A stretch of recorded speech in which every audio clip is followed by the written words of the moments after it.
Can you hear me? Did we get a wave?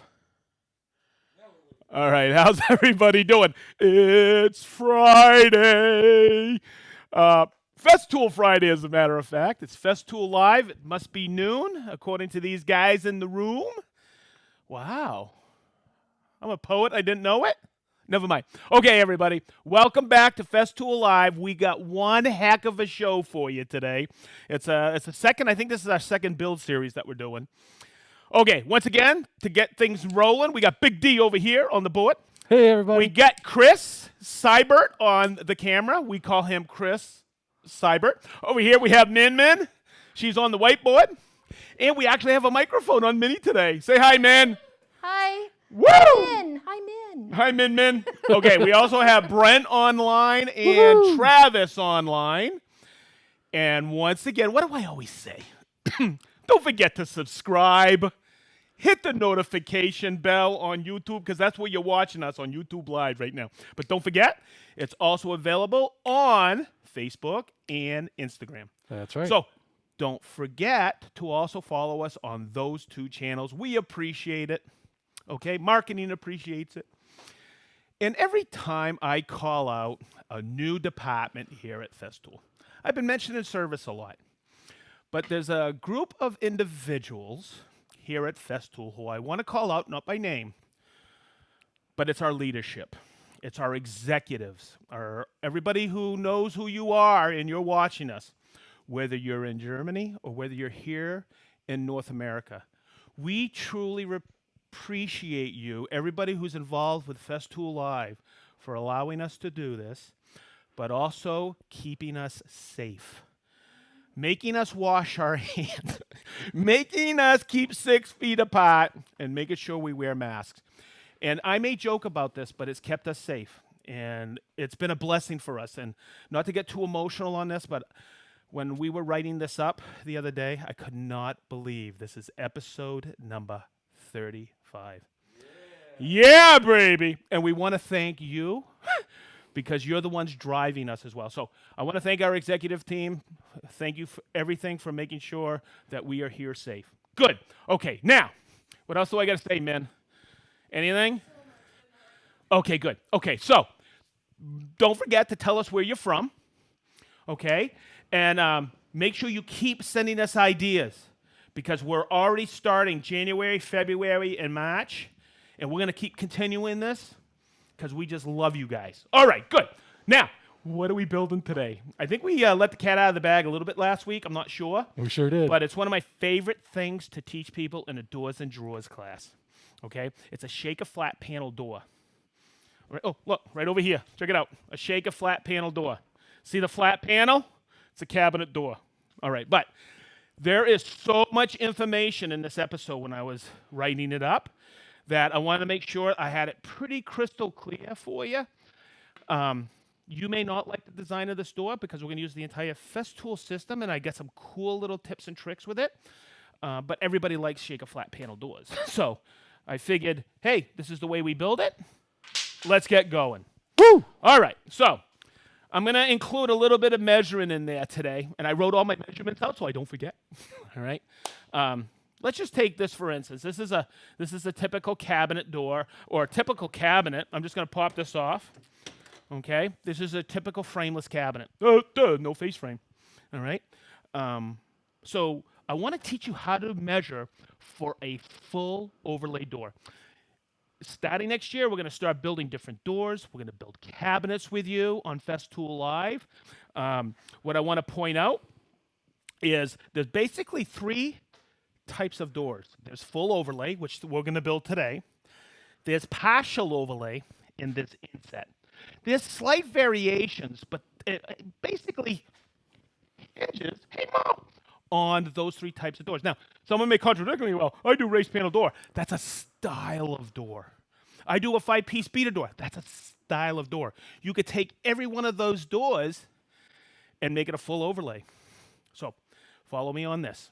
What we're going to do is I'm going to show you, because this is sometimes a misconception in the cabinet industry. Oh, I'm just going to measure the outside of my carcass or my box, divide by 2, and be done with it. Then when I finish with my doors, I'll cut the reveals in. That's a big no-no because you're going to, that is a recipe for disaster.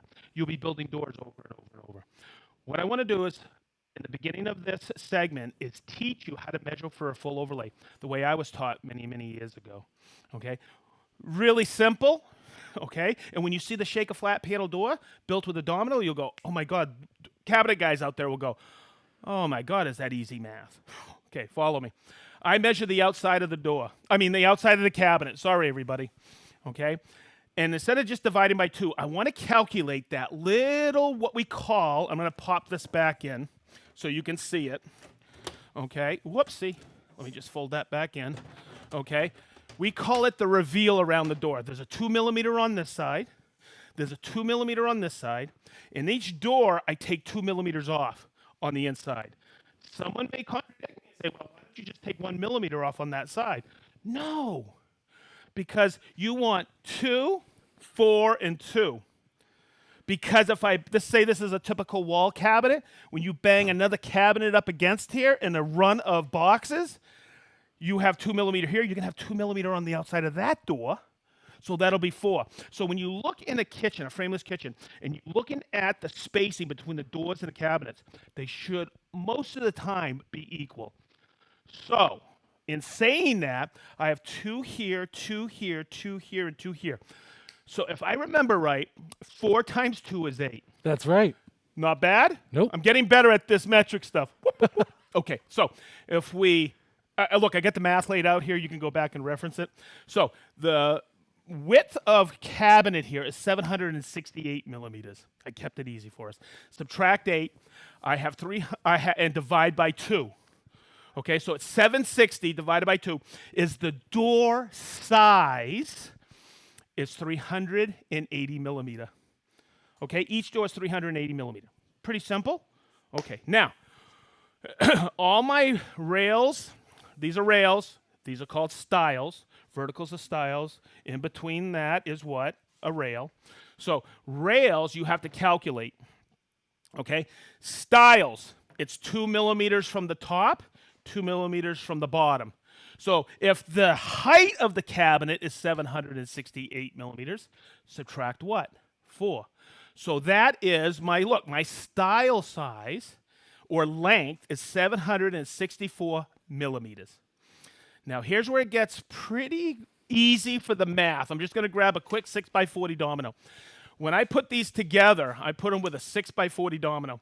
And if my width of rails and stiles, or rails and stiles is 50 millimeter, I take the overall door width, which is 380, okay, and do what? Subtract 100, because 50 and 50, if I'm correct, is 100.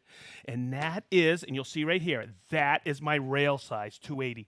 Instead of trying to calculate an integral tenon and subtracting it, or if you've ever done a cope and stick door, you have to calculate that little tenon in there with the cope joint. It gets really confusing, okay? Where this is just really simple.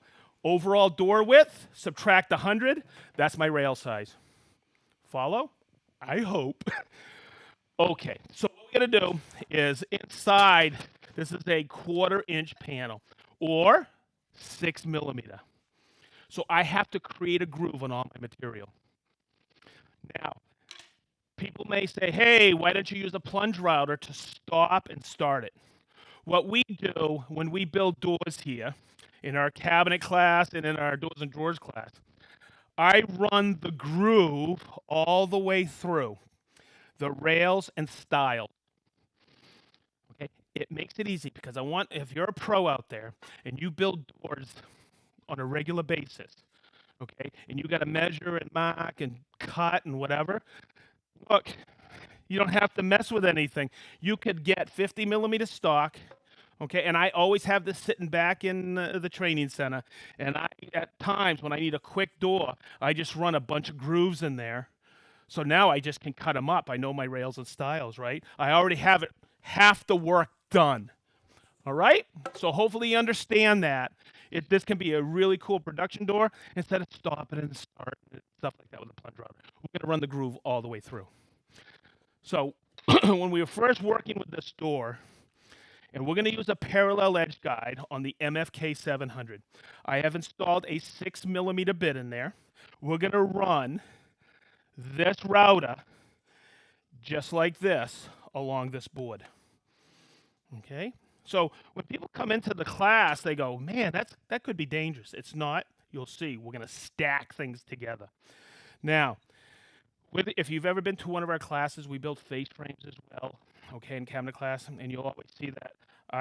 With a Festool system, we always scribe a center line. It's an easy way to lay out on 50 mm. Wait a minute, what's half a 50 mm?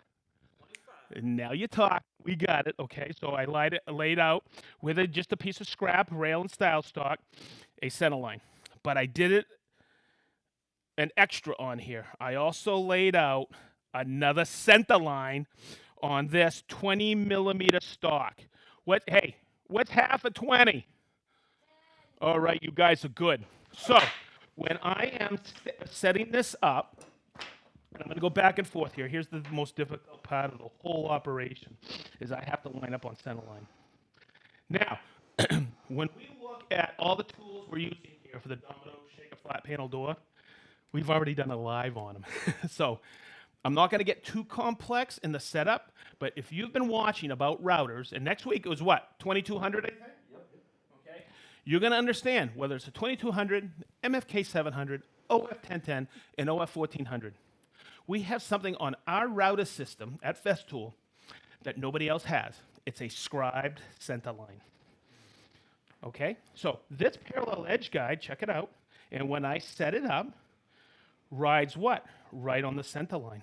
See that? So now, the setup, if you understand setups of parallel edge guides, they're really super quick, super simple. It saves you a ton of time. All right? Now, I'm going to take it a different step now, and I'm going to swing over here so you guys can all see this. Here's a little tip for you. When you are setting up your door, okay, and I'll just say this is my top rail and my bottom rail. This is my two styles, right? I always do this. I mark the face, but I take it a step further because this will, if I have 10 cabinets and I got, let's see, 10 cabinets, that's 20 doors most of the time. That's a heck of a lot of material I got to route a groove in, right? For doors. They're all shaker flat panel, right? So what I always do is I want to make sure I mark the face, but my inside where I'm going to do a groove. So this is the way I do it. I just make a point. I know that's my inside. Look, these are all my insides, right? So I'm just going to take these. I pre-milled a bunch of these, so we have them. But say I get a bunch of doors. Check this out. See that? They're all facing. Look, it's like a book. See that? Those are all my rails. So I'm just going to put it here. I'm going to take my clamping elements and lock them in. We doing okay, guys? Okay. Am I doing good? A little technical difficulty. I'm good. Hey, you're the man. Okay, good. So on the parallel edge guide, what I did is because I didn't want them to get bump into this. We don't collect that subtraction from here. So I took off the two 15, number 15 torque. So it's not in the way. Right? And I don't know if I showed how to use a parallel edge guide on let's set the depth first. Don't want to make a mistake on that. So what I did is we set a depth on the MFK on the vertical base. I loosen this nut here. I loosen this nut here. And I'm going to go in that groove depth. It's going to be 9 millimeter. And instead of taking a little gauge, look, I did this. I take a 5 millimeter belt and a 4 millimeter and I put a sealant on it. So I'll just take it like this. And you guys know me. I like to use light. And I just adjust it with this knob. So I see the daylight in there. I'm going to bring it back. So it's absolutely perfect, just like that. Okay, so that's how I set depth on the router. And I'm going to make sure before you start a router that the switch is off and all the knobs are tight.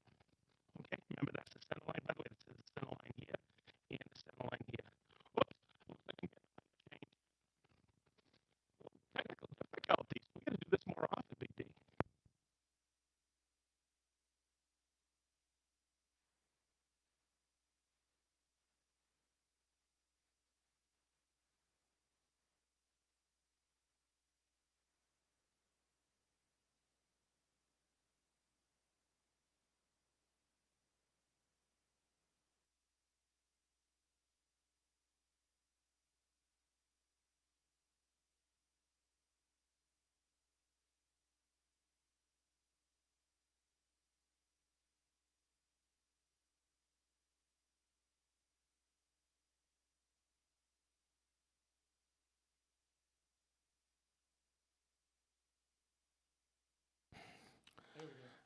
Am I good?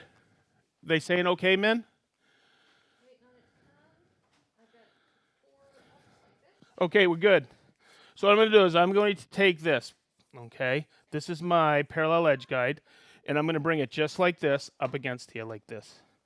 Okay, I'm going to start it, okay, and pretend this is like a jointer. In feed, and out feed. Okay, so that's where my pressure is going to be. So I'm going to start here.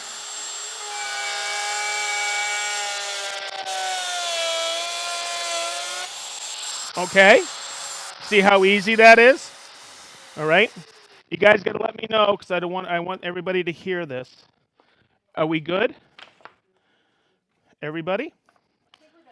Okay, good. Okay, hopefully everybody can hear me. I apologize for the technical difficulty. Now, if we look at this, does it really matter if it's exactly in the center? No. As long as we know where the face is. Okay, so don't get dialed in or don't have paralysis from analysis. It doesn't have to be exactly in the center. I had never had anybody measure this on me. Oh, look at that. That's a little bit different from that. You really can't tell. Hopefully you're following me on this. But it doesn't have to be exactly in the center as long as you work off the same reference face. And look how easy this is. So when I get to the end here, okay, I always put pressure back here. That way there it doesn't wobble. Okay. Now, I would do all the grooves like that. I'm not going to do all of them, but you see how we stacked it, and it's a really safe operation? Good. Now, what we're going to do is we're going to move over, and I've already milled these right here. Okay, these are my stiles, and these are my rails. So I'm going to turn on my Vaxis. Excellent. And now I want to mill into all of these, okay? And I'm going to do these tight and these loose. You'll understand why in a few minutes. Okay, now, once again, I am going to use this for my setup of my domino joiner. Let's step through my domino. Instead of balancing on this like this and I get 50 of these, I'm going to set it up with what? The trim stop. So this goes on the plate right here, just like this, and you lock it in right here with these two tabs into the top of your Domino 500, and I'm going to flip it over. When I flip it over, hopefully, Big D, you can come in here. There's a scribe center line here. All right? And I'm going to take this, or you could use the cursor right in the center. Okay? But I'm going to take this, I'm going to line it up. Okay? I'll loosen these two so you can all see it. And I'll take it and I'll bring it right in. So now what I've done is I've put a holding fixture jig on my domino joiner so I don't have to think about it. Every single one. This speeds up the operation exponentially. All right? So I'll just set it up now. See how that locks right in, just like that. I'm ready to go. But every time I turn on a domino joiner, or before I turn it on, I verify a few things. I check my plate height. And I know this is 20 millimeter stock, so inside the window I have it at 20. I'm going to do all my rails in the tight position, and I'm going to be using a 6x40 domino. So that means I want to plunge equally into each piece 20 millimeters. So my plunge depth is set at 20. Right? So let's get hooked up. Let's get my dust extractor over here. Beautiful. Oh boy, that's a tangle. Why is it? No matter how much I set up things, I always get twisted here. Okay, good. Let's just get that hooked up. Hopefully I don't get that. Can you? Hey guys, how's the audio? Good? Boy, I sure apologize about the beginning there, everybody. I don't know what went awry. Okay, so I got that all set up. I'm working off the table, and look how easy that is. I just have to set that on there, make sure my plate is good, and I plunge. Okay? I'm just going to twist it around like this. Look, and I'll tell you what, that Vaxis really speeds it up too. So there we go. And I don't even have to turn on my domino joiner. Look, there's my face, right? That's where I'm going to lay my plate of my domino. And it really speeds up the operation. I don't have to cycle off my domino at all.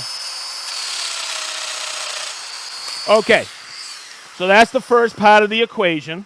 I will dry fit this so you can see that. And look at that. Look how perfect that is. Okay, God. Let me get a couple more dominoes here that I have set out. Perfect and perfect. Good. There we go. Okay, our rails are done. Now let's talk about the styles. I have to do a little bit of layout, don't I? I need to, and I have this set up over here. I want a reference, so I'll just lay it like that. And what did I do with, oh, there's my layout. Once again, I'm using that block, that setup block. I'll take it like this. I'll bring it in, and I'll make a quick mark right here. Okay, because this is where I'm going to use the cursor. And then because I have this reference right here, I'll come right over here and scribe it right across. Whoopsie. Let me just get that scribe. I'll flip it around like this. Okay, if you have a lot, this little setup just like this really makes it quick. And I'll just go like this. Boom, we're ready. Now, what's also important about this, because this line extends all the way across, I don't want to forget. What comes in handy? Whoa! And boy, did I make a big mistake, didn't I? I didn't reference the right face. I have to reference the right face now. See how quick you can get turned around? Hey guys, what did I say earlier? As much as you prepare, you always got to verify. That's why you mark the faces. Boom, good. All right, there we go. So, that's my face. I'm just going to, I got that all set up. Boom, boom. I'm going to scribble that so I don't make that mistake. And I'm ready to rock and roll. Boom, got it. So let's do this. Now, remember what I said earlier. That one's going to be loose because when I put this in with the center panel for glue up, well, first dry fit and then glue up, I want to make sure I have a little wiggle room in there. And the only thing I really care about is long grain to long grain adhesion of that, and you will capture that. Now, with the domino, I'm going to put it in a loose setting. That gives me 3 millimeters each side. Remember when you switch to that setting? There you go. It should be running. So I'm just going to make sure that that plate is flat. I'm still plunging at 20 millimeter in depth. There we go. I'm going to take this one off. Put it right on there. Boy, that Vaxis really helps with the cycle time of the domino joiner.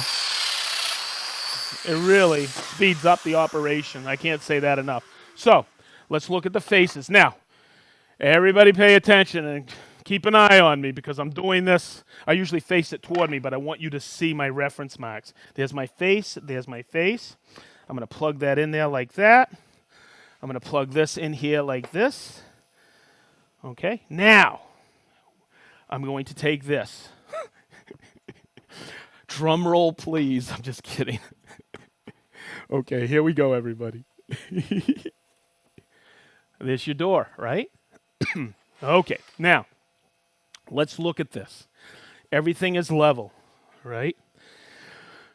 We have to have our center panel now. We have to measure for that. Okay, so let's do the measurements. I should have done this with the drawer box for you. Okay? Oh, God, sometimes you just get such in a rush and you forget.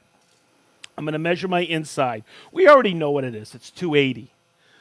Okay, so I wrote that down somewhere. Okay, so remember, look, I'll just write it down. My rail is 280. Inside measurement, right? Let's take this measurement. I already know what this is. It is. It's 664. My style is 664. I could have done that without measuring, but it's always good to measure. Okay? At least a couple of times. Ask me how I know. So 280. Now, remember the depth of the groove we did? 9 millimeters. So we need to add back so it fits in the groove 280 plus 18, but I don't do that. I want a little wiggle room. So I add 280 plus 16, right? What does that give me, everybody?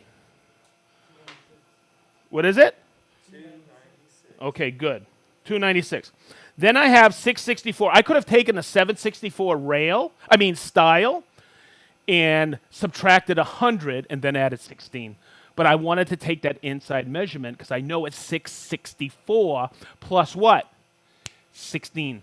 So I know that's what? 680, right? So this is something I've always done. I have, what are the two numbers? 296 and 680. Okay, I always make this mark. 296 is my width, and 680 is my vertical. And there's a reason I do that. When you look at a cabinet door, okay, that grain should always rise. Don't get caught up in trying to maximize your sheet good, but and I've seen this before. Grain going this way, it always goes vertical. Okay, and that keeps me sane by saying that arrow going, that's my vertical, and 296 is my horizontal width. So, in saying that, let's do a dry fit of our panel. I pre-cut them yesterday with the TSC 55. And drum roll, please. Chris, we good? So far, so good. Okay, look how I pre-cut this. Just kidding. Oh my God. Chris, I don't know if you noticed, Chris started shaking on the camera there. Okay, here we go, everybody. Let's check this out. Let's put this together. Let's see where we're at for that dry fit of the panel. It goes together lickety-split like that. You could tell right there we're good. I'm going to bring this around. Whoo! And let's get her in there. Look at that. There's your shaker flat panel door. Cool? Okay, so we're doing good on time. So what I want to do is I want to do a quick glue up with you. Because in the course of the years, I have heard a lot about different techniques of gluing up. And I'm just going to get a little glue out here. I got a scrap board somewhere right over here with my measurements. Okay, I'm going to lay out a little bit of glue here for the domino. Okay, there we go. Just squeeze it out there. Now, there's a variety of glue up techniques. But what I always do is I always want to put my domino tenons. Whoopsie. Let me look over here. There you are, Mr. Channel Lock. I'm going to take these out just like that. Set those aside. We'll need those in a minute. Take that out and this out. Good. There we go. I'll set you I'll just put you away. Good. Now, what you can do is if you want, let's see if we can get a close-up of this. On the domino itself are these little glue wells, okay? And on the side are these hydraulic wells. So I've seen people time and time again just take a bunch of glue and squirt it in there, okay? What I like to do, and I have never had failure, is I take the domino like this and I butter it, okay? As I push it in, it wicks to the adjacent surface of the inside of the mortise. Now, I'm going to give you another tip. If that doesn't float your boat and you want to put a lot of glue in there, you could take this. This is an old credit card or an old hotel card. You could take a little here and just bring it up like this and like this to coat the surfaces. It's really easy to do. I've never had a failure like this, so I'm just going to continue doing it like this and put it in like this. Now, always remember when it's in there, I coat this and coat this as well, because when I push it into the stiles, that glue on there will stay in those wells, and you don't need a lot of glue, and it'll coat those mortises going in. And I'm just going to take it like this, make sure I have plenty on there, and I'll coat that. I'll coat this. By the way, this is the best glue spreader I have. It's called my finger. All right. People have asked me, hey, what's the good glue spreader? My finger. All right, there you go, and there you go. I'm telling you, best feeler gauge is going. Now, here's where this is important. I've been in glue-ups where I never marked faces before in the early days of woodworking, and I used to get all discombobulated because it would go together, and guess what? It was wrong. So always have that in place. Always have a rag with you that has a little bit of water. Always have your clamps readily available. And also, make sure you have a dead blow hammer to bring things in. Right here. So I'm just going to tap that in. I'll do my final tap. I'm going to make sure I have plenty of glue on these tenons up top. Just like this. Just like this. I know people who put it on this end grain. You can do that. It gives you maybe a little extra, but not much, because that glue is being pulled down in that end grain. It doesn't give you a lot of adhesion, but boy, what gives you the adhesion? Oops. Hey, I'm making sure you guys are paying attention. Let me wipe my hand. Oh my God, this is too much fun. Oh, I know this one works, so let's grab this one. Let's slide it in, making sure I have all my marks. That was pretty good. That was a glue up. That took about 5 minutes, I think. And let's slide it. Oopsie. Let's get it in the groove, everybody. There we go. There we go. Oopsie. Let's get that in there. There we go. Perfect. Perfect. That'll come together. There we go. And let's get this one in there. I know that's going to fit slick as heck. How's that looking in the front, everybody? Good. Do I have my mark there? Perfect. There we go. Just take that as a tap. Boom. Boom.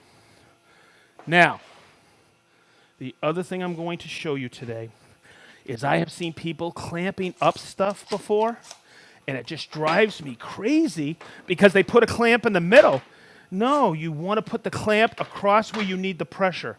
So what I'll do is I'll kind of tweak it so it's even. I'll tweak it so it's even. I'll bring in a board like this to push it out because I don't want to mar this little area right there. I'll bring this in, and guess where I need that clamp? Right there. So what I'm doing with these Ks, with these K bodies, is creating the nest. So I'll open it up like this, bring it right on in. Look how that's proud. That's why you have a dead blow hammer. Bring it right in, because someone will say, oh, I'll cut that later. No, you've done a heck of a job measuring and marking, and bring it right on in like this. You know what the beauty of clamps like this is? You see how I have these spots here and my screws here? I'm just going to wipe that, not a lot of water on this rag, okay? But guess what? Now I can take this and what? Stand it vertically and get it out of the way. Woo! So there's your glue up. Next, we're almost there, right? But some of you people out there are going, yeah, but you get that stupid that notch in there after you take it up out of glue out, right? Out of the glue up, you have that little notch.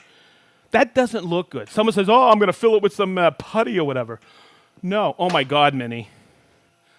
Chris, pan over here. Look at all the people. Holy moly. That's going to take an hour to call it out at the end. Okay, keep going. All right, so what I'm going to do is I'm going to show you a little technique that's a heck of a lot of fun to do. I'm going to take the pod off, this pod. I'm going to put this one on. Okay? When you're using your Vaxis, this little tab right here, I always pull it out. That tab, when I push it in, fits in that little groove right there. Always make sure it's in that little groove. Okay? Good. Now, this here, this little tab here is 6 millimeters, that little notch, right? Where's my center line on there? Look, there's a center line right here. What is it? It's my joint line. So what I'm going to do is I'm going to create an infill. And what I have found the best technique for that infill, because I like doing things with contrasting wood, is I'm going to take and switch out the bit on my domino from the 6 millimeter to an 8. That gives me a little leeway there. Big D, how's it looking? Okay, good. You're learning a lot? Good man. Okay, and I'm just going to put that on. Now, when you put a domino bit on, don't crank it. Just, you know what? Just snug it up. All right, there we go. Now, this is 20 millimeter stick. I want to hit it right in the middle. All right, but I don't want to go into the already dried up 6 by 40 domino in there. I don't want to lose the integrity of that. So my plunge depth is going to now be 12. What I'm doing is I'm just doing a cover up. The other thing I want to do that's wicked important is that's in the tight setting. All right, so we're almost there, guys. All right, I'm going to take that and look. Now, here's where it's also important to understand that face. I've worked these rails and stiles off of the face. And if this isn't exactly in the center, which is pretty daggone close, it would have offset if I used the back. So always leave your reference marks to the end. And I'm just going to take this. Let me see if it's all working. Good, 12, 20, yep. I'm going to take that, and there's my center line. I'm going to line that right up with my cursor. Let me get a little tightness on this, because I took that part out, make sure I'm all set and safe. I'm going to take it and put it back to tight. And I'm just going to take that just like this. Okay? I'm going to take this just like this, right on that center line. Okay? It's my joint line. Look how I've created that little mortise. Next, I'm just going to flip it around and do the other one because I like doing this. Hey, Mo! All right? I'm going to take it over. I'm going to get it right on that line. Okay. Now, hopefully we can see this. Actually, I'm going to tilt it like this so maybe we can get a vertical of this. Is that cool? Let's look inside the mortise. I went 12 millimeters, okay? And you can see where I didn't destroy that tenon. So what I'm going to do now is I'm going to use a contrasting wood. You don't have to make them. We already have them. They're Sippo mahogany. Yes, this is our exterior wood domino, but you know I used it a couple weeks ago for the domino drawer. So what I'm going to do is I'm going to lay out a little more glue, okay? Just like this. I don't have to coat the whole thing. And I'm going to take that and I'm going to plug it. It's a plug. You know, in the early days, I used to use plugs. I used to cut my own plugs to hide screw holes and stuff like that. That's basically what we're doing here. It's a cover-up. But we're using the Festool domino, and it looks wicked slick. Okay? I always want to seat it properly, so I just give it a little tap until I hear it bottom out. Yes, you can use any length of domino. Okay? And you'll see where I save these. So I'll just want to turn this around so you can see it. And there you go. And you know what? I think you get the gist on all of that. Okay, so let's go over here. So make sure you wipe those clean and make sure you use the right 5-gallon bucket. I'm sorry, I had to. Okay. Now, we have the dominoes in here. All right, this example's dry. So now we got to trim these flush, right? All right, and look over here. Look, these are ones that were my offcasts from another door. I don't throw them away. I use them over and over and over until I can't use them. So it's pretty simple. I think you figured it out. We got to trim these. The best way I know how to trim them is, wherever I lay the guide rail, I'm going to lay it right here on the edge of the door. Okay, I'm going to take my TSC. Okay, I don't have to set my depth all the way, do I? No, just a little bit deeper. So I know I'm going to trim them off. And check this out.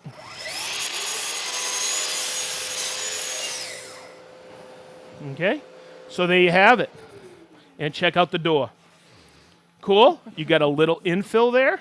Whoops, I need to trim that a little bit more, but you get the gist of it. You know what? Let me trim this again, just to make sure you see how you can get that perfectly flush. And also, if you in glue up, your rails and stiles were a little proud, you could trim it perfectly flush. It gives you that little extra leeway. Oh, look at that. Man, I had to do this for a living. Check that out. Cool? So I wanted to point that out to you so you know that. Okay, so let's go over here. Come on, Chris. Looking at this door, you would never know, would you? Okay? But as I pull it off, you'll see the contrasting wood. Okay? Top and bottom. And it's just a quick, extremely quick way to build one of the most popular doors out there in kitchen cabinetry with the Festool system. Hopefully I covered almost every angle I could on this. Minnie is chuckling, so what I'm going to do is I'm going to turn off the Vaxis, and whoo! You let him see the bucket. Let him see the bucket? You did. I did. The bucket got on film, and now guess what? We have a. Oh, everybody wants a bucket. Yeah. Oh, clamping of 4 pieces, we lost sound. Can we review? Okay. So, you mean these pieces? Absolutely. Okay. I just want to figure out with you guys on this.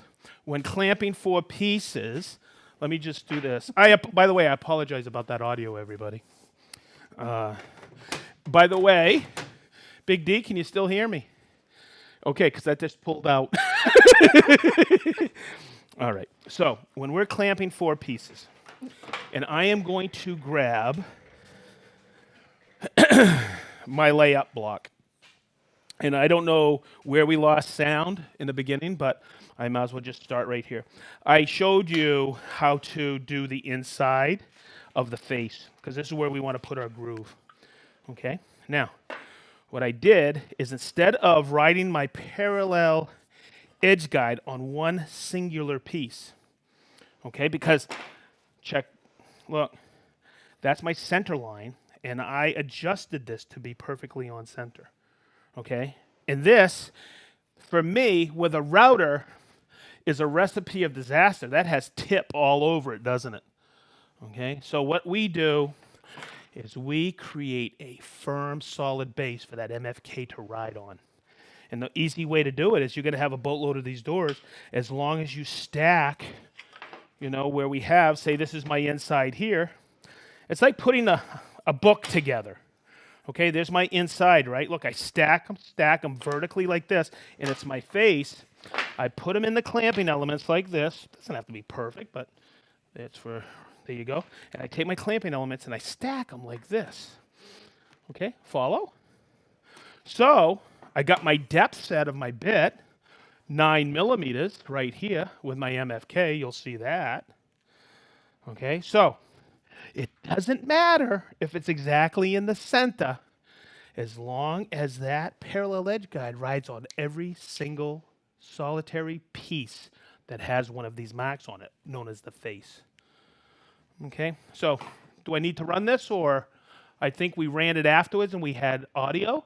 So hopefully that answered your question. My handwriting's terrible. Yes, Minnie, that's very good. Is there an easy way to modify the shaker door to fitting a glass panel? Absolutely. So when I think of glass panel, I want to make it easy to replace. Because obviously, I'm looking at stained glass doors in my panels down in my basement. I want to learn stained glass, and I want to replace them eventually. Okay? So I am going to step out and say, hey, let's go over to Big D. Big D, I'm going to have you move, and I want to show you this. We're going to build this door in an upcoming episode, okay? It's a 5-piece beaded door, interior beaded door, okay? We have a 6x40 domino in here. How is it? Yeah, blinds? Okay, here we go. How's this? Oh, there we go. Okay, so this 5-piece door is super easy to make. But you want to put, instead of this flat panel, just pretend this is what we just built.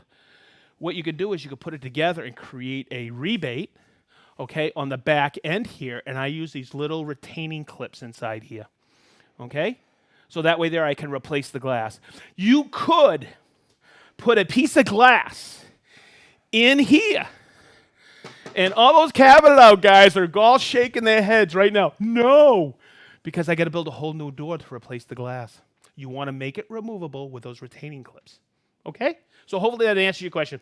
There's also other systems out there that put a rubber gasket in there instead of the retaining clips. Okay. Wow. Boy, I'm going to tell you what, Mr. Seibert. You called the time on this dead on. All right. Okay, Minnie, I'm going to have you start a clock. Get over here. Let's look at this. Look at this, everybody. I know. Look at where everybody is from. Go to the whiteboard.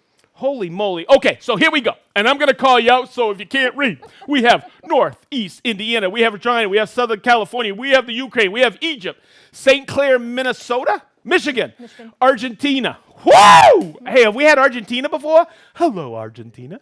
Okay, we have Kyalami, South Africa. We have Bloomington, Indiana. Go IU. We have Flossmoor, Illinois. Ledyard, Connecticut. Santa Cruz, Seattle, Washington. Savoy, France. Broomfield, Colorado. Pumpkinville, Australia. Hey, Pumpkinville. How are you? Okay, we have Milwaukee, Wisconsin. Caldwell, Idaho. Charleston, West Virginia. Durham, North Carolina. Ovidia. Minnie, you say that. Ovida. Minnie's from Kissimmee. Okay. We have UK. We have Brazil. We have Cherryville, North Carolina. Cape Cod, Massachusetts. We have Flagstaff, Arizona. Hampshire, England. Portland, Oregon. That's the other Portland, by the way. Mm-hmm. Okay. Leeds, England. Wales times dose. 2-pack from Wales. We have Columbus, Ohio. Shaver Lake, California. Nashville, Tennessee. Morehead City, North Carolina. Belgium, 2-pack. We have Sweden. San Diego. Somewhere in Belgium. Hey, Belgium. Leuven. I bet you I pronounced it right. Leuven, Belgium. Rosendale, New York. Hungary, Ohio. I am getting hungry. Okay. Idaho. Okay. Oh, my God. You guys is from some places there? I'm going to have to get my pronunciation board going. Hiawassee, Georgia. Wendling, Germany. I know who that is. We have Haverhill, South Africa. Halifax, Milan, Italy. Woo! Love Milan. Albuquerque, New Mexico. Raymond, Maine. I know that's you. Essex, Malta. We love you, Malta. We're doing a show next year from Malta. Maybe. Okay, Montreal times 2. East Yorkshire, Houston, Texas. Vienna, Austria. Morgan Hill, California. Helena, Montana. I know who that is. No, he's usually Helena. It's usually from somewhere else. Alabama. Yeah. Tennessee, San Diego, Elliott, Maine. Chris, how you doing? And Helsinki, Finland. All right, everybody. I think I'm spent. Hey, we just want to say thanks, everybody. We really appreciate you tuning in. Daggone it, that was fun. It is. Hey, I learned something today. Measure 100 times and cut 4.